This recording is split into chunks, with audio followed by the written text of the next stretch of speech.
जी नमस्कार दोस्तों, एक बार फिर से स्वागत है आपके अपने चैनल मैथ लाइव 2.0 में, जहां हर दिन शानदार ट्रिक के साथ और एक बेस्ट अप्रोच के साथ प्रत्येक दिन आपको मिलता है।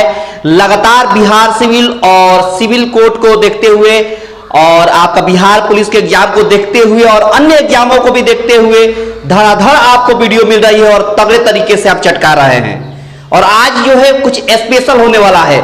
यकीन मानिए, आज आप किसी भी कॉम्पिटेटिव एग्जाम की तैयारी करते हो, स्टेट लेवल या सेंट्रल लेवल, यकीन मानिए आज आप तगड़े तरीके से चटकाने वाले हैं और सीखने वाले हैं। बहुत कुछ सीख कर जाइएगा, यकीन मानिए, भरोसा करिए, बहुत कुछ आप सीखने वाले हैं। तगड़े तरीके से सीखिएगा, हर कुछ सीख कर जाइएगा और बहुत मजा आने वाला है। तो हम लोग चलते हैं, सेशन स्टार्ट करते हैं और क्वेश्चन की दुनिया में चलते हैं। और उससे पहले मैं आपसे रिक्वेस्ट करना चाहूंगा कि लाइक कर दे, शेयर कर दे और चैनल पर जितने लोग पहली बार हैं चैनल को सब्सक्राइब करके रखें, ताकि आने वाले हर क्लास का नोटिफिकेशन आपको प्रॉपर रूप से मिलता रहे। तो हम लोग आ चुके हैं आपके सामने पार्ट 3 प्रतिशत का, परसेंटेज का। ये पार्ट 3 है और इसके पहले पार्ट 1 और पार्ट 2 हो चुका है परसेंटेज का, बेहतर तरीके से और तगड़े तरीके से आपने देखा है, ठीक है ना। तो आज बहुत ही तगड़े तरीके से पार्ट 3 देखने वाले हैं, बने रहिएगा। पहले मैं आपको क्वेश्चन दिखा दूं आज का पूरा क्वेश्चन देख लीजिए। पूरा का पूरा मैंने क्वेश्चन तैयार करके लाया है पार्ट 3 का। ये देख सकते हैं, ये देख सकते हैं, बड़े ही तगड़े तरीके से आप सीखने वाले हैं। बस देखिए कैसे एक एक झटके में चटकाया जाता है। सवाल पहला देखिएगा, कितना शानदार है और एग्जाम ओरिएंटेड है। क्या कहता है? कहता है यदि चीनी की कीमत 30 होल, बोला है 30 होल 1/3% बढ़ जाता है, तो कह रहा है कि कितने प्रतिशत खपत घटानी चाहिए कि उसके व्यय में कोई अंतर ना हो। अब शानदार ट्रिक देखिए, आपका दिल खुश हो जाएगा। शानदार ट्रिक देखिए, क्या कहता है? 33 होल 1/3% का वैल्यू क्या होता है? तो कहेगा 1/3। इसका मतलब पहले 3 था तो अब 4 हो गया, पहले 3 था तो अब 4 हो गया। तो बोला है कि उसके खपत में कितनी कमी की जाए, ये प्राइस है, ये प्राइस है। बोला है कि उसके कंजम्पशन में कितनी कमी की जाए कि उसके व्यय में कोई फर्क ना पड़े। तो इसका ट्रिक मैंने कई बार कल के क्लास में भी मैंने बताया था। सिंपल इसको जगह है इसका इंटरचेंज कर दीजिए। ये 4 यहाँ आ गया, ये 3 यहाँ आ गया। ये करने से क्या होगा कि उसके व्यय में कोई फर्क नहीं पड़ेगा, ठीक है ना। अब देखिए, पहले क्या था? खपत पहले 4 होती थी, अब 3 होने लगा। पहले खपत 4 होती थी, अब कितना होने लगा? 3 होने लगा। कितने की कमी हो गई? तो 1 की कमी हो गई। कितने पे? 4 पे। तो 100 पे कितना होगा? 4 से काटेंगे 25 आ गया, यानी 25% आपके सवाल का आंसर हो गया। 25% आपके सवाल का सही आंसर हो गया। आई होप की बात आपको पूरी तरीके से समझ में आ गई होगी। बड़ा ही शानदार ट्रिक है, जबरदस्त टेक्निक है। अगला सवाल देखिए, अगला सवाल बड़ा ही प्यारा है और एग्जाम ओरिएंटेड है। बस देखते चलिए, सीखते रहिए और एक एक झटके में हर सवाल को चटकाते रहिए, है ना, और इस सेशन का आनंद लेते रहिए। देखिए, दूसरा सवाल कहता है कि पहली संख्या का 45%। क्या बोला है? कि पहली संख्या को हम a मान लेते हैं और उसका 45%। बोला है कि दूसरी संख्या के 60% के बराबर है, तो 60% के बराबर मैंने कर दिया। क्या बोला मैंने? पहली संख्या को हमने a माना है, दूसरी संख्या को हमने b मान लिया है। अब बोला है पहली संख्या का 45%, हमने 45% लिख दिया और दूसरी संख्या का 60%, दोनों बराबर है सवाल में बोला है, तो हमने बराबर कर दिया। अब आगे देखिए, आगे बोला है कि दोनों संख्याओं का औसत। तब पहले क्या करिए? इसको सॉल्व करिए। परसेंट से परसेंट खत्म हो गया और 15 × 45 और 15 × 4 = 60, यानी a/b का वैल्यू अगर निकाले तो 4/3 हो गया। मतलब a को पहली संख्या हम 4x मान लेते हैं और b को दूसरी संख्या 3x मान लेते हैं। a जो है फर्स्ट नंबर है और ये जो b जो है वो सेकंड नंबर है, ठीक है। तो फर्स्ट नंबर 4x हो गया और सेकंड नंबर 3x हो गया। अब आगे देखिए, बोला है कि इसका औसत। क्या बोला है सवाल में? इसका औसत जो है वो 120 जोड़ा जाता है तो पहली संख्या के बराबर नहीं। औसत जो है, बोला है कि दोनों संख्याओं का औसत पहली संख्या से 10 कम है। इन दोनों संख्या का औसत होगा कितना? एवरेज कैसे निकलता है? तो दोनों को जोड़कर 2 से भाग, तो 4x और 3x जोड़ेंगे तो 7x होगा और 2 से भाग देंगे तो एवरेज निकल गया। अब बोला है कि एवरेज जो निकलता है ना, औसत, वो पहली संख्या से 10 कम है। तो पहली संख्या क्या है? 4x है। इससे 10 कम है। सवाल बोला है ना कि जो औसत है उस औसत का जो पहली संख्या है उससे क्या है 10 कम है। ठीक है, अब देखिए ये 10 को इधर करिए और 7x/2 को उधर करिए, तो 10 इक्वल टू हो गया 4x, ये प्लस में इधर गया तो माइनस में 7x/2। आगे सॉल्व करेंगे तो 10 इक्वल टू 4 गुना 8 में से 7 गया तो x/2, यानी x का वैल्यू निकालेंगे तो 10 गुना 20 हो गया। x का वैल्यू कितना हो गया 20 हो गया। एक बात बताइए, तो यहाँ पर पहली संख्या कितनी हो जाएगी 20 रखेंगे तो 20 चौका 80 हो गया। दूसरी संख्या कितना हो जाएगी 20 रखेंगे तो 20 यही 60 हो जाएगा। तो पहली संख्या 80, दूसरी संख्या 60। अब आगे सवाल में बोला है कि दूसरी संख्या का 80% ज्ञात कर दिए। दूसरी संख्या का क्या बोला है, दूसरी संख्या का 80% बताना है। तो दूसरी संख्या है कितना, तो कहेगा कि 60 है। ये पहली संख्या है, ये दूसरी संख्या, दूसरी संख्या 60 है, इसका 80% निकालिएगा तो कैसे निकलेगा, तो 80/100, एक जीरो से एक जीरो, दूसरा जीरो से दूसरा जीरो, 8 छह कितना हो गया 48 हो गया, यानी 48 आपके सवाल का आंसर हो गया। 48 आपके सवाल का सही आंसर हो गया। आई होप की बात आपको पूरी तरीके से समझ में आ गई। ये बात आपको पूरी तरीके से समझ में आ गई, पूरा का पूरा डेटा आपको बात समझ में आ गई होगी। बड़ा ही शानदार क्वेश्चन है और बड़ा ही तगड़ा क्वेश्चन है, बिल्कुल एग्जाम ओरिएंटेड सवाल है, सब एग्जाम में आपको पूछने वाला सवाल है। बस बने रहिएगा, अंत तक देखिएगा, और ट्रिक पसंद आ रहा है तो लाइक शेयर दबा के करें। अगर पसंद आए तो, नहीं पसंद आए तो कोई दिक्कत नहीं, आप अपने मन के राजा हैं, बस पढ़ लीजिए, बेहतर तरीके से सीख लीजिए। मर्जी हो तो लाइक करिएगा, नहीं मर्जी तो कोई दिक्कत नहीं। देखो सवाल देखिए आगे क्या कहता है कि फिर से बोला है कि पहली संख्या का 45%। फिर से सवाल वैसे ही आ गया, पहली संख्या को हम a मान लेते हैं और दूसरी संख्या को b, तो इसका बोला है 45%, तो हमने लिख लिया a का 45%। फिर बोला है कि दूसरी संख्या के 72% के बराबर है, तो दूसरी संख्या को हमने b मान लिया और इसके 72% के बराबर मैंने कर दिया। अब आगे परसेंट से परसेंट खत्म हो गया, 9 से 9 बचे 45 और 9 8 72 हो गया, यानी a/b का अगर वैल्यू निकाले तो 8/5 होगा। यानी पहली संख्या 8x मान लेते हैं और दूसरी संख्या 5x हमने मान लिया। पहली संख्या हमने 8x मान लिया, दूसरी संख्या 5x। अब सवाल में क्या बोला है, सवाल में बोला है आपसे कि बोला है कि दोनों संख्याओं का औसत में 120 जोड़ा जाता है तो पहली संख्या के बराबर आ जाता है। इनका औसत होगा कितना, 8x और 5x का औसत कैसे निकलता है, तो दोनों को जोड़कर 2 से भाग, औसत यही तो होता है।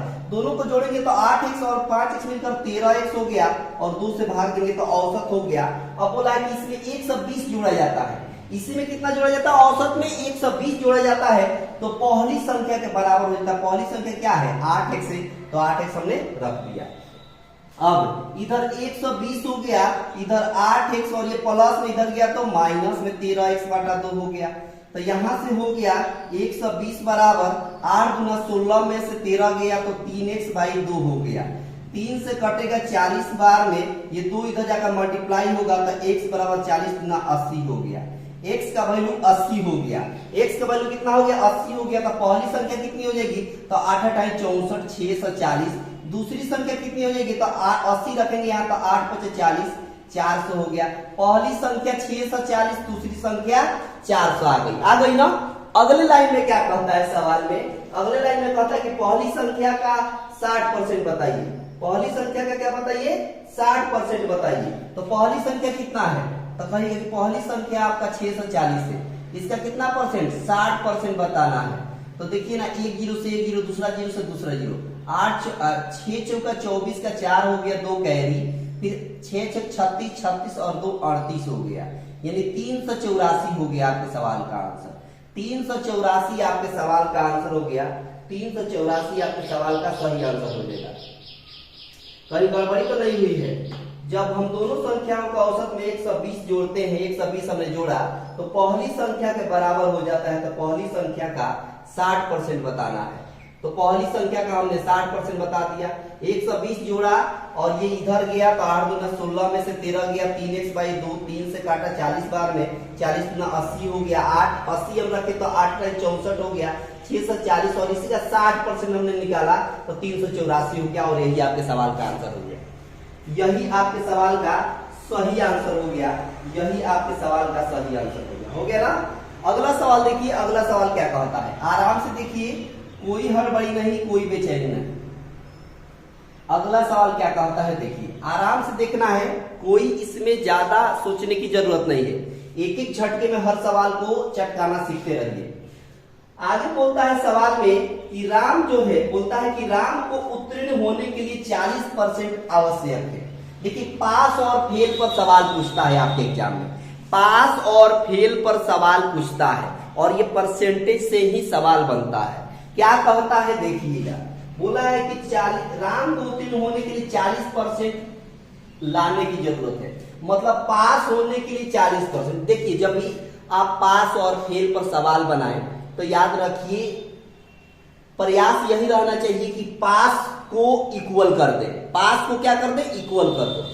तो देखो 40% उत्तीर्ण हो रहा है, 40% लाकर उत्तीर्ण हो रहा है, मतलब 40% लाने के बाद वो पास हो जा रहा है, ठीक है। उसके बाद बोला है कि यदि वह 185 अंक प्राप्त करता है, यदि वह 185 अंक प्राप्त करता है तो 15 अंकों से फेल हो जाता है, अनुत्तीर्ण हो जाता है। यानी 15 अंक उसको अगर मिल जाए तो पास हो जाएगा ना, बिल्कुल पास हो जाएगा। 185 अंक लाता है लेकिन 15 अंकों से फेल हो जाता है, यानी 15 अंक उसको मिल जाए तो पास हो जाएगा।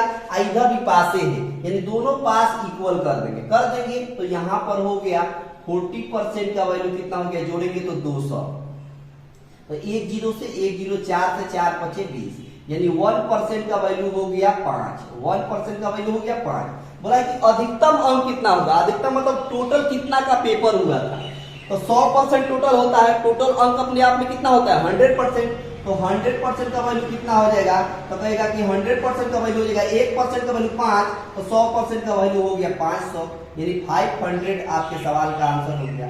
500 आपके सवाल का सही आंसर हो गया। आई होप की बात आपको पूरी तरीके से समझ में आ गई होगी, ये बात आपको पूरी तरीके से समझ में आ गई होगी। बड़ा ही छोटा सवाल है और एग्जाम ओरिएंटेड है। अगला सवाल देखिए, अगला सवाल भी बड़ा प्यारा है और एग्जाम ओरिएंटेड है सब, ठीक ना, सब एग्जाम ओरिएंटेड है और एग्जाम में ऐसे ही पूछता है, यही टाइप है उसको पूछने का तरीका यही है, ठीक है ना, तरीका यही है। अगला सवाल देखिए, अगला सवाल भी बड़ा ही प्यारा है और एग्जाम ओरिएंटेड ये भी है ना। देखिए कहता है सवाल में, आगे कहता है सवाल में कि एक व्यक्ति को 45% अंक प्राप्त करता है। देखिए एक व्यक्ति जो है वो 45% अंक प्राप्त करता है, ठीक है, उसके बाद से तथा वो 40 अंकों से फेल हो जाता है, मतलब 45% ला रहा है उसके बावजूद भी फेल हो जा रहा है। कितने अंकों से, तो सवाल में बोला है कि 40 अंकों से फेल हो जाता है।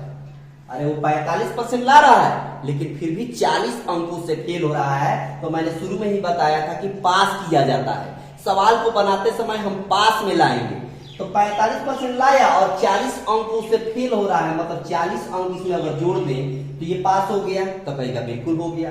अब आगे कहता है कि यदि उत्तीर्ण प्रतिशत 55% है, यानी 55% पास है, माने पास होने के लिए 55% लाना जरूरी है, तो क्या कहता है, तो सवाल में कहता है कि परीक्षा में कुल कितना अंक है। तो देखिए ये भी पास है, ये भी पास है, दोनों पास आ गया ना, तो दोनों को इक्वल कर देंगे। मैंने यही आपको सिखाया था कि दोनों तरफ पास करके लाएंगे। अब देखिए ये 45 इधर जाकर माइनस हो जाएगा तो 10% हो गया, तो यहाँ पर 10% का वैल्यू हो गया 40। बोला है कुल अंक कितना होगा, कुल अंक का मतलब टोटल कितने अंकों की पेपर हुई है, तो 100% निकालेंगे। तो एक बात बताइए, जब 10% का वैल्यू 40 तो 100% का वैल्यू कितना हो जाएगा, 400 हो जाएगा। और यही आपके सवाल का आंसर हो गया। 400 आपके सवाल का सही आंसर हो गया, 400 आपके सवाल का करेक्ट आंसर हो गया। आई होप की बात आपको पूरी तरीके से समझ में आ रही है, तो लाइक शेयर दबा के करते रहे, पसंद आ रहा है तो। देखो सवाल देखिए, अगला सवाल क्या कहता है, सब एग्जाम ओरिएंटेड है और सब प्यारा प्यारा सवाल है। देखिए क्या कहता है अगला सवाल की एक परीक्षा में छात्रों ने 30% अंक प्राप्त किया। एक परीक्षा में छात्रों ने कितना परसेंट प्राप्त किया, 30% अंक प्राप्त करता है, ठीक है। अच्छा उसके बाद से तथा 45 अंकों से अनुत्तीर्ण हो जाता है, मतलब 45 अंकों से फेल हो जाता है। तो पास होने के लिए इसमें 45 जोड़ना पड़ेगा, 45 जोड़ना पड़ेगा। अब आगे कहता है कि दूसरे छात्र ने 42% अंक प्राप्त किया। दूसरा छात्र है जो 42% अंक प्राप्त करता है और वो क्या होता है कि पास होने के लिए आवश्यक न्यूनतम अंकों से 45 अंक अधिक लाता है।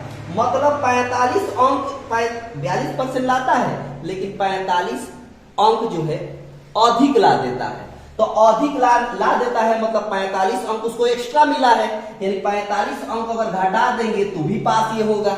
नहीं समझे बात? देखिए ये 42% लाता है और 45 अंक जो है एक्स्ट्रा ला देता है। मतलब ये कि 45 अंक अगर हम घटा भी दे तो भी ये पास हो जाएगा। और ये 30% लाता है और 45 अंकों से फेल हो जाता है, मतलब 45 अंक हमने जोड़ दिया। जो फेल हुआ उसको जोड़कर मैंने पूरा कर दिया और जो अधिक लाया था उसको माइनस करके हमने पूरा किया। तो ये भी पास, दोनों पास को इक्वल कर देंगे। अब ये 30% इधर जाकर घटेगा, तब 42 में से 30 घटेगा तो कितना होगा? 12%। अच्छा, ये -45 इधर आकर जोड़ेंगे तो 45 और 45 मिलकर 90 हो गया। तो 3 से काटेंगे तो 3 चौका 12 और 3 तिरिका 9, 330 आ गया। 4% का वैल्यू 30। सवाल में आपसे क्या पूछा है? तो कहा है कि परीक्षा का पूर्णांक बताइए, मतलब परीक्षा में टोटल कितना अंक का पेपर हुआ था। तो टोटल मैंने क्या बताया था? 100% निकाला जाता है तभी तो टोटल निकलेगा। तो 4 को 100 बनाने के लिए, 100% बनाने के लिए कितना से गुणा करना पड़ेगा? 25 से, तभी तो 25 चौका 100 होगा। तो इधर भी 25 से गुणा कर देंगे तो कितना हो जाएगा? 25 के 75 हो जाएगा और 1 जीरो है तो 1 जीरो। 750 अंकों का परीक्षा हुआ था। 750 अंकों का क्या हुआ था बाबू? तो कहेगा कि परीक्षा हुआ था। आई होप की बात आपको पूरी तरीके से समझ में आ गई। ये बात आपको पूरी तरीके से समझ में आ गई। अगला सवाल देखिए, आराम से देखिए, कोई हड़बड़ी नहीं, कोई बेचैनी नहीं। देखते रहिए, सीखते रहिए, है ना, और एक एक झटके में हर सवाल को चटकाते रहिए। देखिए अगला सवाल कहता है कि एक व्यक्ति अपने वेतन का 40% भोजन पर खर्च करता है। देखिए 40% भोजन पर, 20% घर के किराया पर, 10% मनोरंजन पर और 10% यातायात पर। तो महीने के अंत में 1600 रुपये बचाता है। टोटल आय उसकी कितनी है? तो टोटल आय इनकम को हमने मान लिया, टोटल इनकम को हमने मान लिया 100। कितना मान लिया? 100%। अब देखिए कहां कहां ये खर्च करता है। सबसे पहले ये 40% भोजन पर, भोजन पर इसने कितना खर्च कर दिया? तो कहेगा कि भोजन पर इसने 40% खर्च कर दिया। ठीक है। उसके बाद घर के किराया पर कितना खर्च कर दिया? तो किराया पर 10% खर्च कर दिया। ठीक है। उसके बाद 20% खर्च कर दिया, किराया पर 20%। अच्छा, मनोरंजन पर कितना खर्च कर दिया? तो कहेगा कि मनोरंजन पर 10% खर्च कर दिया, मनोरंजन पर 10% खर्च कर दिया। ठीक है। अच्छा, यातायात पर कितना खर्च कर दिया? यातायात पर उसने खर्च कर दिया कितना बाबू? तो 10%। कितना? 10% यातायात पर खर्च कर दिया। तो महीने के अंत में वो 1600 रुपये बचाता है। महीने के अंत में कितना रुपये बचाता है? तो कहेगा कि 1600 रुपये बचाता है। अब शानदार ट्रिक देखिए, शानदार ट्रिक देखिए, आपका दिल खुश हो जाएगा। देखो, अच्छा टोटल उसने कितना खर्च कर दिया? तो 40 और 20, 60, 70, 80, यानी टोटल 80% खर्च कर दिया। टोटल कितना खर्च कर दिया? 80%। टोटल वो कमाता है 100%, कमाता है 100%, खर्च कर दिया 80%। तो बचाया कितना? बचत कितनी हुई? तो कहेगा बचत हुई 20%। कितनी बचत हुई? 20%। 100% कमा रहा है, उसका इनकम है, और 80% खर्च कर दिया तो 20% बचत हुई। आपके हिसाब से 20% बचत हुई, क्वेश्चन के हिसाब से 1600 रुपया बचत हो रही है। अपनी तुलना क्वेश्चन से कर देंगे, अपनी तुलना क्वेश्चन से कर देंगे। आपके हिसाब से 20%, क्वेश्चन के हिसाब से 1600। अब 1 जीरो से 1 जीरो कट गया और 2 से कटेगा तो 2 8 16 80 हो गया, मतलब 1% का वैल्यू हो गया 80 रुपया। तो 100% का निकालना है। क्यों 100% निकालना है? क्योंकि उसका टोटल इनकम बताना है। इनकम कितना हमने माना है? 100%। तो 100% का वैल्यू कितनी हो जाएगी? तो कहेगा कि 8000 हो जाएगी। 1% का वैल्यू 80, तो 100% का वैल्यू कितना हो गया? 8000 हो गया। और यही आपके सवाल का आंसर हो गया। आई होप की बात आपको पूरी तरीके से समझ में आ गई होगी। ये बात आपको पूरी तरीके से समझ में आ गई होगी। बड़ा ही शानदार ट्रिक है और जबरदस्त टेक्निक है चटकाने का। सबसे बेहतर तरीका यही है।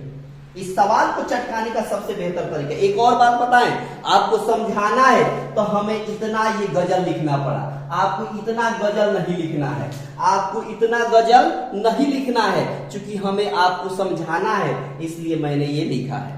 आपको क्वेश्चन में ये दिखेगा, सबको अपने मन में जोड़ लेना है और 100 में से घटाकर यहाँ लिख देना है और एक झटके में आंसर कर देना है। आई होप की बात आपको पूरी तरीके से समझ में आ गई होगी। तो अगला सवाल देखिए कितना प्यारा है। अगला सवाल भी आपका एग्जाम ओरिएंटेड है। देखिए क्या कहता है और कैसे चटकाएंगे इसको, देखते रहिए, सीखते रहिए और इस सेशन का आनंद लेते रहिए। देखिए सवाल में क्या कहता है। सवाल में कहता है कि अपनी कुल आय में से सिर्फ 20% घर के किराए पर और शेष का 70% घर के खर्च पर करता है।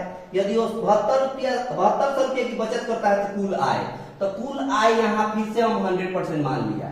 कुल आय, हमने कुल आय को कितना मान लिया, 100% मान लिया। ठीक है, अब देखिए इसमें से 20% घर के किराए पर खर्च कर दिया। समझिए बात, 20% कहाँ खर्च कर दिया, घर के किराए पर, घर के किराया पर खर्च कर दिया तो बचाया कितना, 80% बचाया। ठीक है, अच्छा उसके बाद से कहता है कि शेष का 70% व्यय पर खर्च कर देता है। इसका 70%, इसका 80 का 70% व्यय पर खर्च करता है तो बचाता कितना है, 30%। इस 80 का 70% व्यय पर खर्च कर देता है तो यहां पर बचाता कितना है, 30%।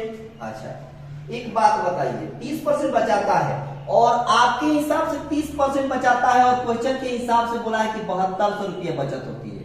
समझिएगा बात ध्यान से, आपके हिसाब से 30% की बचत हो रही है, 30% की बचत हो रही है, आपके हिसाब से 30% की बचत हो रही है और क्वेश्चन के हिसाब से 7200 रुपये की बचत हो रही है। तो अपनी तुलना क्वेश्चन से कर देंगे, अपनी तुलना किससे कर देंगे, क्वेश्चन से कर देंगे। तो आपके हिसाब से 30%, क्वेश्चन के हिसाब से 7200 रुपया। ठीक है, 10 से 103 से एक बार में 3 गुना 6, 3 चौका 12, यानी 1% का वैल्यू हो गया कितना बाबू, 240।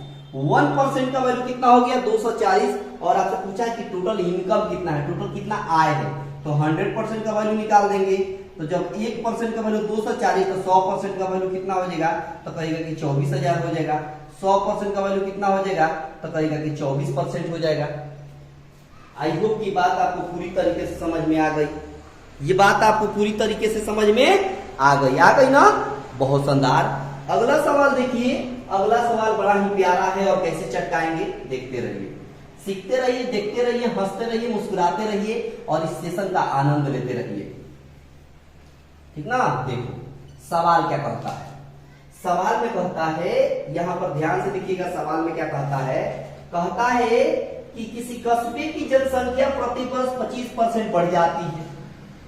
किसी कस्बे की जनसंख्या हर साल 25% बढ़ती है।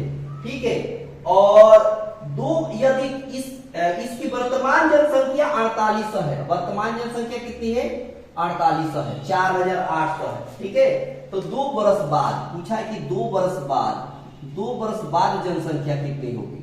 2 वर्ष बाद की जनसंख्या आपसे पूछ दिया है। अब शानदार ट्रिक देखिए, शानदार ट्रिक देखिए क्या कहता है। देखिए एक बात बताइए, 25% का वैल्यू होता कितना है, तो कहेगा 1/4 होता है।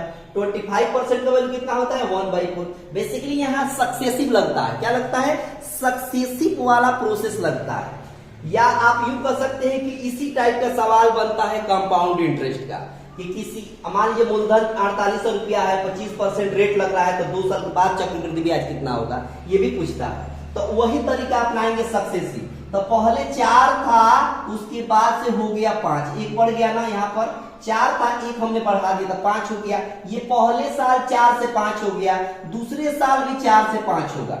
बढ़ रहा है ना, वृद्धि हो रही है जनसंख्या में।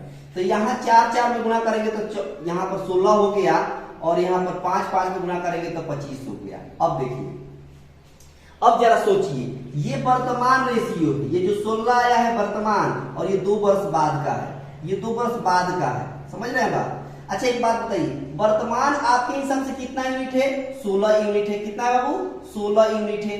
आपके हिसाब से इसकी जनसंख्या, उस कस्बे की जनसंख्या कितनी है, 16 है। क्वेश्चन के हिसाब से जनसंख्या कितनी है 48 से 4800 है।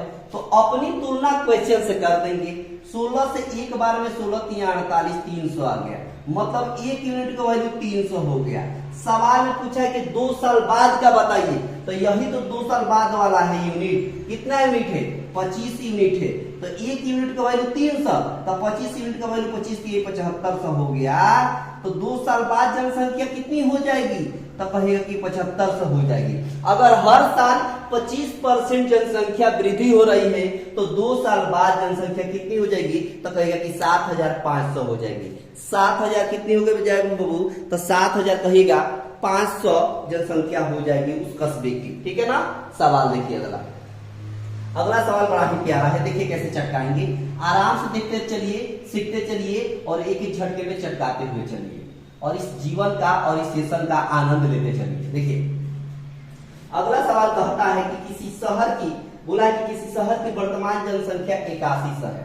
अभी कोई शहर है उसकी वर्तमान जनसंख्या कितनी है, तो कहेगा कि 8100 है। ठीक है, बहुत सुंदर। आगे क्या कर रहा है, आगे बोला है कि यदि 33 होल, बोला है 33 होल 1/3% अगर क्या कर रहा है कि प्रति वर्ष की दर से बढ़ती है तो 3 वर्ष बाद जनसंख्या कितनी हो जाएगी। 3 वर्ष बाद जनसंख्या कितनी हो जाएगी ये आपसे पूछ दिया है। अब शानदार ट्रिक देखिए, शानदार ट्रिक देखिए, आपका दिल खुश हो जाएगा। यहां भी वही काम जो अभी सवाल आपने जो देखा ना वही प्रोसेस रहेगा सक्सेसिव। तो एक बात बताइए कि 33 होल 1/3% का वैल्यू होता कितना है, तो कहेगा 1/3 होता है। क्या होता है 1/3 होता है। अब आ जाइए, पहले जनसंख्या 3 थी, एक बढ़ रही है तो क्या हो गई 4 हो गई। पहले साल 3 से 4 हो गई, दूसरे साल भी 3 से 4 हो गई और तीसरे साल भी 3 से 4 हो गई। क्यों, क्योंकि 3 साल बाद पूछा है तो हमने 3 साल का सक्सेसिव बना दिया। अब यहाँ आ जाइए, 3 3 या 9 9 3 या 27। ठीक है, यहाँ 4 4 या 16 64 या 64 हो गया। अब देखिए ये वर्तमान है, ये अभी का रेशियो है और ये 3 बरस बाद का है, ये 3 बरस बाद का है, 3 बरस बाद का है। ठीक है। अच्छा, आपके हिसाब से अभी जनसंख्या कितनी है, तो कहेगा कि 27 है और क्वेश्चन के हिसाब से अभी कितनी जनसंख्या है 8100 है। तो अपनी तुलना क्वेश्चन से कर देंगे। अपनी तुलना किससे कर देंगे, क्वेश्चन से। आपके हिसाब से 27 यूनिट है वर्तमान में जनसंख्या, क्वेश्चन के हिसाब से 8100 है, तो अपनी तुलना क्वेश्चन से कर देंगे। ये कितना गुना है, तो कहेगा कि 300 गुना है। कितना गुना दिख रहा है 300 गुना। 27 से 81 होता है ना, और डबल जीरो तो डबल जीरो रहेगा।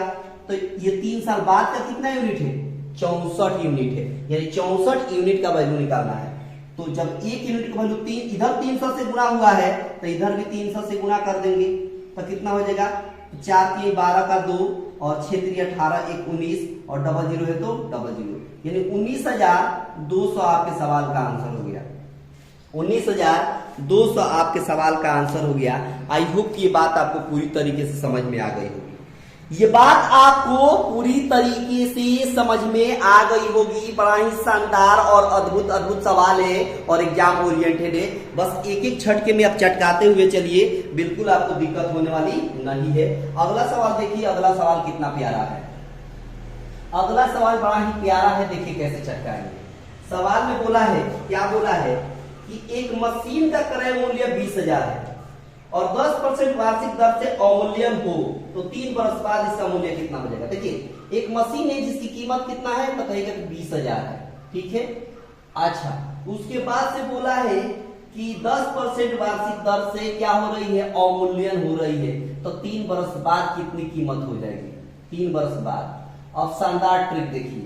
अब एक बात बताइए, 10% अवमूल्यन का मतलब ये हुआ कि 10% हर साल घट रही है उसकी रेट, उसकी जो भी प्राइस है वो 10% हर साल क्या हो रही है, घट रही है। अवमूल्यन का मतलब कम हो रही है, तो 3 वर्ष बाद कितनी हो जाएगी उसकी रेट। तो अब एक बात बताइए, 10% का वैल्यू कितना होता है, तो कहेगा 1/10 होता है। इसका मतलब पहले 10 थी तो एक कम होगी ना, तो 9 हो गई।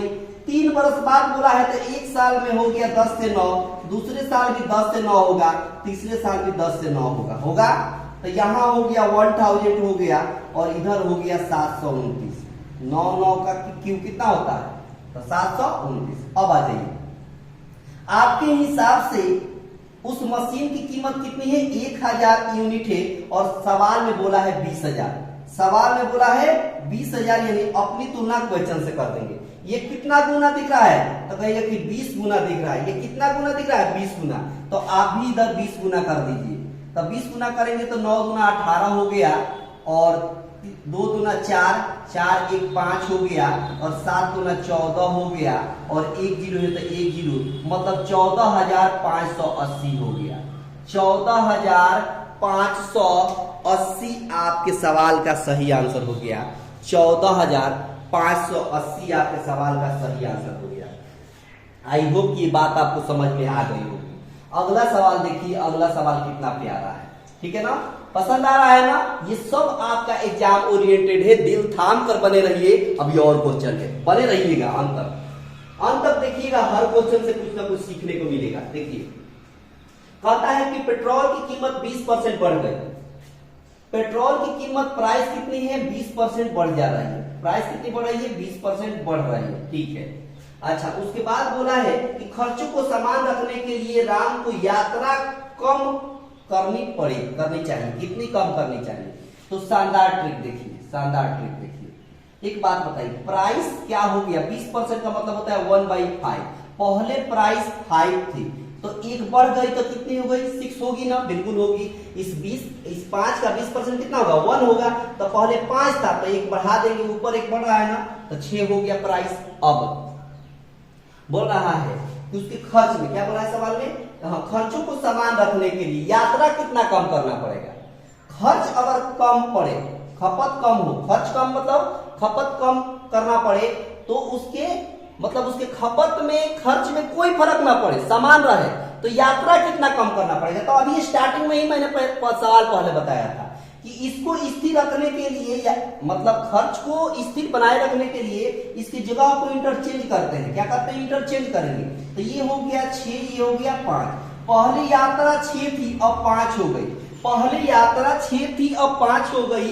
कितने कम हो गई, 1 कम हो गई। कितने पे, 6 पे। तो 100 पर कितना हो जाएगा, तो 1/6 का मतलब होता है 16 होल 2/3%। 1/6 का मतलब क्या होता है, 16 होल 2/3%, या आप 16.67% भी आप कह सकते हैं। आप ये ऑप्शन में रहे चाहे ये ऑप्शन में रहे, दोनों आंसर होता है। या तो ये देगा, नहीं तो ये देगा। इसको कैलकुलेट करेंगे तो यही आएगा, ठीक है ना। तो कभी कभी ऑप्शन में ऐसे देता है, कभी कभी ऐसे देता है, ठीक है ना। आई होप कि ये बात आपको पूरी तरीके से समझ में आ गई ना। अगला सवाल देखिए, अगला सवाल देखिए कितना प्यारा है, आपको कैसे चटकाएंगे ये देखिए।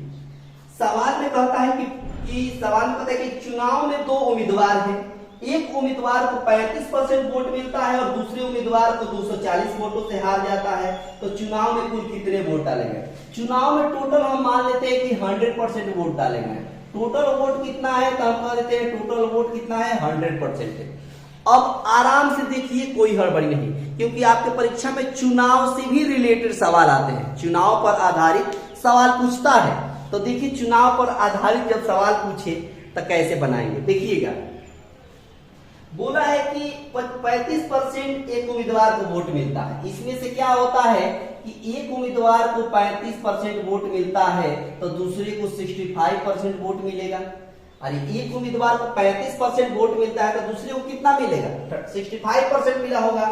अच्छा, अब बोला है सवाल में कि वह दूसरे उम्मीदवार से 240 वोटों से क्या हो जाता है, हार जाता है।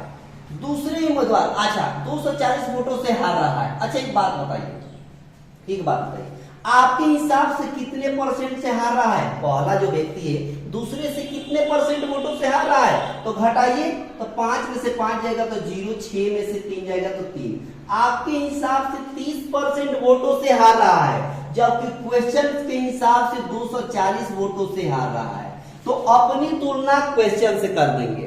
अपनी तुलना क्वेश्चन से करेंगे तो 1 0 से 1 0 कट गया, 3 से 1 बार में और 3 से 8 बार में, मतलब 1% का वैल्यू हो गया 8।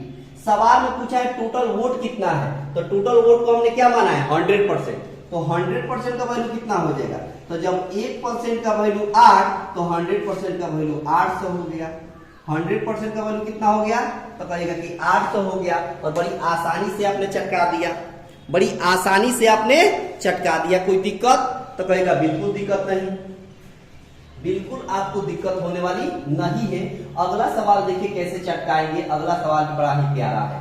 देखिए सवाल में क्या कहता है कि दो उम्मीदवार के मध्य हुए चुनाव में 11 होल 1/9%, 11 होल 1/9% क्या होता है, मतदाताओं ने मतदान नहीं दिया। इतना परसेंट वोट लोगों ने नहीं दिया और दिए गए मतों का 12.5% क्या हुआ, वोट नहीं, इनवैलिड हो गया। क्या हो गया, इनवैलिड हो गया। क्या हो गया, इनवैलिड हो गया, मतलब अवैध हो गया। विजेता को कुल मतों का 60% मत प्राप्त हुआ। जो भी विनर है उसको 60% वोट प्राप्त हुआ है, ठीक है, और वह 7000 मतों से विजयी हुआ है। वो 7000 वोटों से क्या हुआ है, जीत गया है। तो मतदाता सूची में मतदाताओं की कुल संख्या कितनी थी, कुल संख्या बता देना है, कुल संख्या। और शानदार ट्रिक देखिए, शानदार ट्रिक देखिए, शानदार ट्रिक देखिए। 100 मान के बनाइएगा ना, समय लगेगा।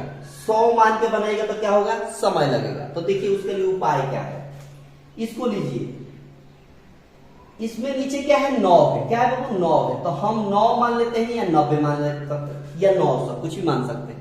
9 है ना, नीचे डिनोमिनेटर में क्या है, 9 हम मानते हैं। ऐसा वैल्यू मानते हैं जो 9 से कट जाए। क्या कट जाए, 9 से कट जाए, क्योंकि 11 और 1/9% का वैल्यू होता है 1/9। क्या होता है, 1/9। तो हम ऐसा वैल्यू एज्यूम करेंगे जो 9 से कट जाए। तो 9 से कटने वाला 9 भी लिख सकते हैं, 90 भी लिख सकते हैं, 900 भी लिख सकते हैं, 9000 भी लिख सकते हैं, आंसर सेम आएगा। तो हमने 90 मान लिया। अब देखिए, अब एक बात बताइए, इसमें से कितना वोट जो है नहीं दिया। क्या बोला है सवाल में, कितना मतदाताओं ने वोट नहीं दिया, इतने परसेंट वोट नहीं दिए हैं। इसका मतलब 11 और 1/9% का मतलब 1/9, यानी इस 90 का 1/9, इस 90 का 1/9 हिस्सा निकालिएगा तो कितना होगा, 10 होगा। कितना होगा, 10 होगा। अच्छा एक बात बताइए, इस 90 में से टोटल को हमने 90 मान लिया है, टोटल को हमने 90 मान लिया है। इस 90 में से 10 वोट नहीं पड़े तो वोट कितने पड़े, 80 पड़े। समझिए बात, इस 90 में से 10 वोट नहीं पड़े तो वोट कितने पड़े, 80 पड़े। ठीक है, वोट कितने पड़े, 80 पड़े। अच्छा, इसमें का 12.5% इनवैलिड हो गया, अवैध हो गया। मतलब 12.5% का मतलब होता है 1/8, यानी इसका इस 80 का 1/8 हिस्सा कितना होगा, तो 8 से भाग देंगे तो 10 होगा। इसका मतलब कि इस 80 में से 10 वोट अवैध घोषित कर दिए गए, तो बचा कितना, तो कहेगा कि टोटल 70 बच गया। 80 में से 10 इनवैलिड हो गया तो कितना बच गया, 70 बच गया।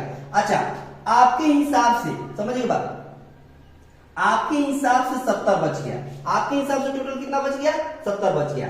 और 7000 के बारे में क्या बोला है सवाल में, बोला है कि और वह 60, अच्छा कुल मतों में का 60% मत प्राप्त होता है। विजेता को कुल वैध मतों का 60% प्राप्त होता है। अब एक बात बताइए, इस 70 को हम यहां लिखते हैं।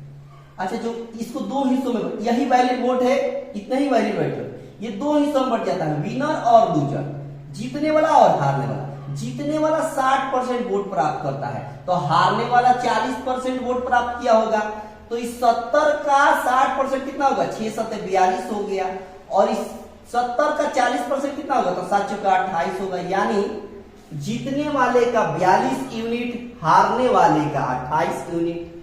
अच्छा एक बात बताइए, एक बात बताइए, आपके हिसाब से कितने वोटों से ये जीता है, तो 28 में कितना जोड़िएगा कि 42 होगा, तो 12 में से 8 गया 4 और 3 में से 2 गया 1। आपके हिसाब से 14 यूनिट से जीतता है, जबकि सवाल में बोला है कि वो 7000 वोटों से विजयी होता है। आपके हिसाब से 14 यूनिट और सवाल के हिसाब से 7000। अपनी तुलना क्वेश्चन से कर देंगे। 14 से एक बार में और 14 पचे 70, 500 हो गया। 1 यूनिट वैल्यू 500। तो टोटल वोट हमने कितना लिया था, यहाँ 90 लिया था। टोटल वोट हमने कितना लिया था, 90 लिया था। तो 1 यूनिट वैल्यू 500, तो 90 यूनिट का वैल्यू कितना हो जाएगा, 9 पचे 45, यानी 45,000 हो जाएगा। कितना हो जाएगा बाबू, 45,000 आपके सवाल का आंसर हो गया। 45,000 आपके सवाल का आंसर हो गया। 45,000 आपके सवाल का सही आंसर हो गया। आई होप की बात आपको पूरी तरीके से समझ में आ गई होगी। तो आज का क्लास कैसा लगा, आज का क्लास कैसा लगा, क्योंकि यहीं पर मैं अब समाप्त करता हूं इस सेशन का। और ट्रिक अप्रोच और आज का क्लास बेहतर लगा है या नहीं कमेंट बॉक्स में बताएं, और अच्छा लगा होगा तो लाइक जरूर कर दीजिएगा। सब लोग चैनल पर पहली बार होंगे तो सब्सक्राइब करके रखेंगे, इस तरह के वीडियो आपको मिलते रहेंगे। और ज्यादा से ज्यादा अपने दोस्तों के पास शेयर कर दीजिएगा, जिस जिस ग्रुप में आप एक्टिव हो सब में शेयर कर दीजिएगा। तो मिलते हैं अगले क्लास में, तब तक आप सभी को धन्यवाद।